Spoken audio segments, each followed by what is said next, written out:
Alors, c'est Roger Madec, ancien maire du 19e arrondissement et membre du groupe Paris en commun, qui prend la parole. Cher Roger Madec, vous avez la parole. Madame la maire, chère Anne, juste deux mots.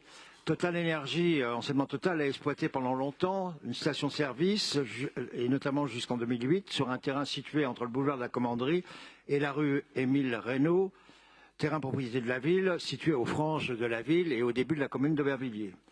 Comme vous le savez, depuis plusieurs années, la mairie de Paris ainsi que la mairie du 19e portent un projet ambitieux de réaménagement de la porte de la Villette afin de remailler ce territoire vraiment inhospitalier.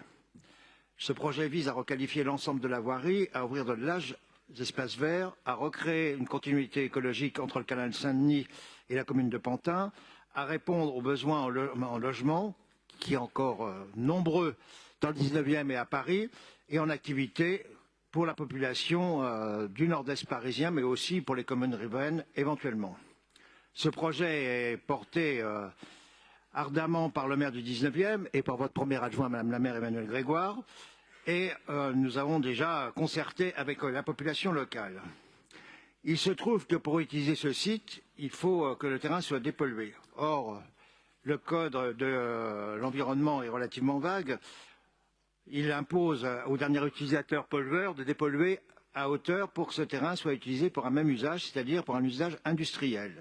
Et quelle que soit la destination du terrain, puisque ce n'est pas encore tranché, il faudra dépolluer bien en profondeur.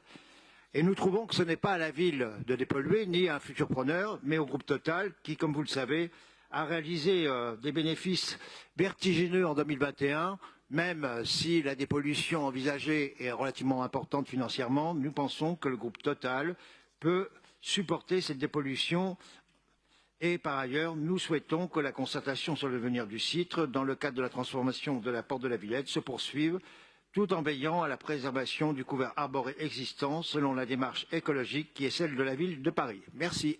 Merci beaucoup, cher Roger Madec.